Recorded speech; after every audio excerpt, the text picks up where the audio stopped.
C'est l'histoire d'un pauvre, très très pauvre, qui avait un ami, presque voisin, riche, très très riche.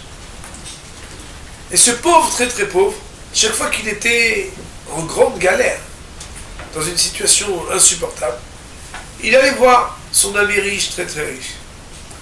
Et chaque fois cet ami riche, très très riche, il était gentil, il avait la rahmanout, miséricordieux, et il lui donnait, il disait pas de problème, prends, pas de problème. Un jour arrive l'approche de la fête de Pessah, et on sait que Pessah, c'est la période des bons d'achat et de tout ce qu'on peut trouver parce que c'est tellement cher. D'ailleurs, moi pour rigoler, je dis même qu'une des raisons pour laquelle la matzah s'appelle l'him'oni, le pain de pauvre, c'est que pour pouvoir se la payer, il faut être capable de se faire pauvre. Parce que c'est pas facile, les dépenses de Pessah. Et lui, il était gêné. Il s'est dit, je vais encore aller voir cet homme riche pour lui dire, j'ai pas d'argent pour m'acheter pour Pessah. Et il s'est dit, j'ose pas y aller. Il réfléchit, il se dit, mais j'ai une idée. J'ai une fille qui a presque 30 ans et qui n'est pas mariée. Il va voir ce riche et il dit, écoute, voilà, comment vas-tu? Il dit, alors tu as des problèmes, je vois que tu es très inquiet. Il dit, oui, tu sais, ma grande fille, tu sais, elle va avoir 30 ans, elle n'est pas mariée. Et dernièrement, on m'a proposé quelqu'un. Et bien entendu, il y a la donia, est-ce que moi, la dot que je dois donner, j'ai pas les moyens. Et elle a 30 ans et je voudrais pas qu'à cause de ça, on ait une mauvaise réputation, qu'après ça puisse engendrer que les autres enfants ne me proposent pas les mêmes chinuchim, les mêmes rencontres. Et j'ai pas les moyens vraiment d'honorer ce qu'on me demande. Et pourtant c'est un très bon garçon, vraiment, très bonne famille. Alors, le riche lui dit, bon, et c'est pourquoi? Il dit, il faut que je m'en occupe tout de suite. Il va dans sa pièce d'argent là-bas, où il cache son argent, il prend une belle bourse de pièces. Il dit, voilà, que tu puisses aller, normalement il y a suffisamment pour qu'elle puisse se préparer, se faire belle pour le mariage, que tu ailles, que tu lui permettes à ses hatan d'avoir la nidonia que tu veux lui donner, et comme ça le mariage va avoir lieu, et que tu vous envoie la. Et lui il dit rien, mais en réalité tout ça, c'était pas vrai, c'était pour pouvoir acheter tout ce qu'il fallait pour Pessah. Il va acheter les matzot, le bon manger, les poissons, les viandes, des beaux habits pour Pessah pour lui, sa femme, ses enfants, sans rien dire à personne. Bien entendu, il ne fallait pas que ça vienne aux oreilles de ce riche. Il faut Pessah, la classe, le truc là, dans la hachirou, dans la mamache, l'allégresse, la joie, les grands moyens pour la fête. Et le problème, il est que juste après Pessah, quelqu'un vient effectivement lui proposer un chidour pour sa fille. Et là, il est rattrapé par le destin. Qu'est-ce qu'il va faire? Il n'a personne d'autre à qui demander qu'à ce riche. Mais qu'est-ce qu'il va lui dire? Et il se dit non, je ne peux pas y aller, impossible. Seulement, on lui propose une première proposition, une seconde, et il faut qu'il paye, il faut qu'il avance. Sa fille, elle va quoi? Elle va pas être mariée à cause de ça? Qu'est-ce que j'ai fait, se dit-il? J'ai menti, c'est pas possible. Et très honteux,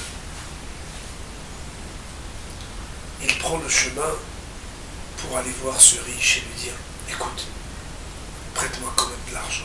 Sur le chemin, il rencontre un ami qui n'est pas riche, mais un ami qui était hacham, un ami qui était sage. Et il le voit très inquiet, il lui dit, dis-moi, je te vois inquiet, où est-ce que tu vas? Et il dit, écoute, je préfère pas te raconter ce qui m'est arrivé. Il dit, si, raconte-moi. Il lui raconte, il dit, voilà ce qui s'est passé. Avant Pessah, j'avais besoin de beaucoup d'argent. Mais tu sais, c'est toujours la même personne qui m'aide. J'étais honteux, j'étais gêné d'aller encore lui demander de l'argent. Alors j'ai prétexté quelque chose. Et il lui raconte toute l'histoire. Et il dit, ben voilà, je le mérite. Maintenant, on me propose un chidor pour ma fille.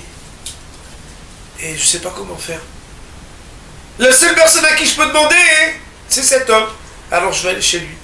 Alors l'ami sage lui dit, mais t'es fou quoi. Oui mais je veux lui dire que j'ai menti. Il dit alors, si t'as menti cette fois-ci, il va se dire de la même manière que t'as menti une fois, peut-être tu le mens encore une autre fois. Au contraire, parce que t'es venu et que tu veux, soi-disant, te donner du crédit en lui disant que t'as menti. Mais lui il va se dire peut-être qu'il m'a menti depuis toujours.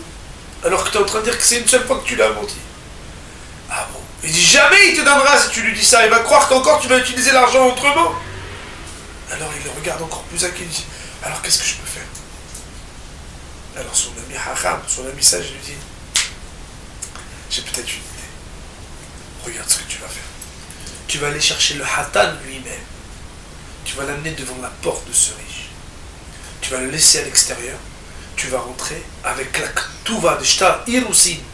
Déjà ce qu'on appelle les conditions du mariage écrites et signées. Et tu vas rentrer là-bas. Et tu vas lui dire, voilà, je viens te dire. Et Hata'a yani maskira yom. Je te demande pardon. Je veux te raconter ce qui s'est passé. Avant Pessah, je t'ai menti. Ceci, cela, ci, ça, etc. Et bien, il a envoyé à Hatan. Et là, tu veux lui dire, et voilà le shtar ktuva, voilà l'engagement qu'on doit avoir pour la ktuva avec tant et tant d'argent. Et le Hatan est devant la porte. Tu peux constater, ne me donne rien à moi, donne-lui directement l'argent à lui.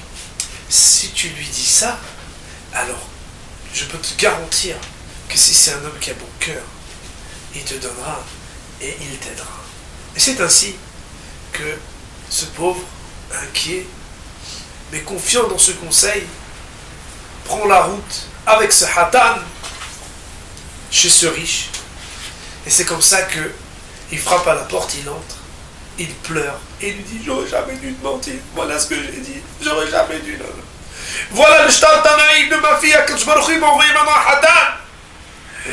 Et je sais pas quoi faire. Les shtar, les engagements sont là et le Hatan est devant la porte. Ne me donne rien à moi. Ce que tu daignes bien vouloir accepter de donner, donne-le directement au Hatan.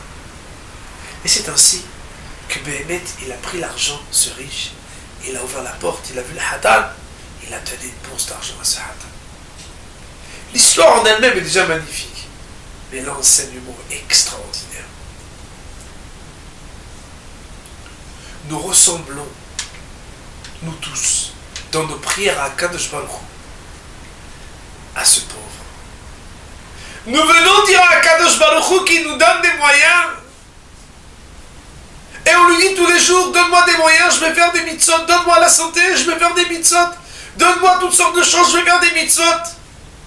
Et quand après, il nous donne, et qu'il se retourne, on n'est pas toujours à marier les enfants qu'on avait dit qu'on devait marier, à honorer nos engagements des prières pour lesquels on a demandé telle et telle chose, pour être les moyens d'accomplir telle et telle mitzvah, on n'est pas toujours en train de les accomplir.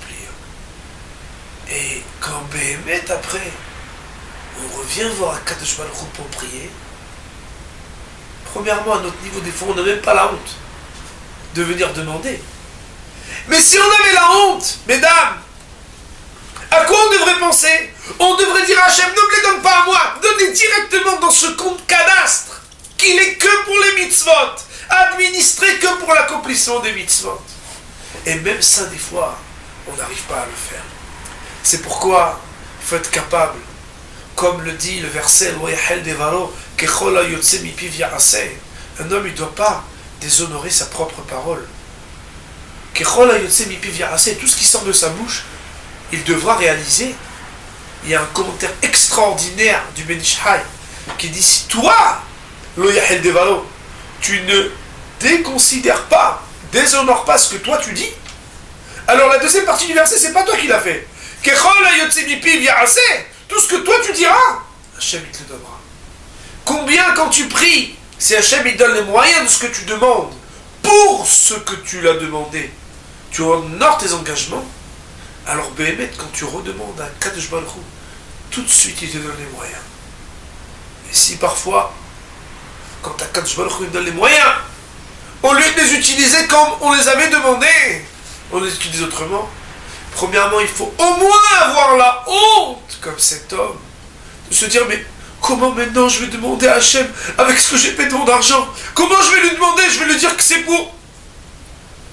Et au mieux, être capable de montrer à Kadosh Baruch Hu qu'on a compris la leçon et que dès qu'on reçoit ce qu'on a demandé, la santé, l'argent, tout ce qui nous est donné, qu'immédiatement on l'utilise comme ce don d'argent qui est donné directement au Hatan. Cette santé, cet argent, toutes ces bénédictions pour aller jusqu'au bout de l'accomplissement.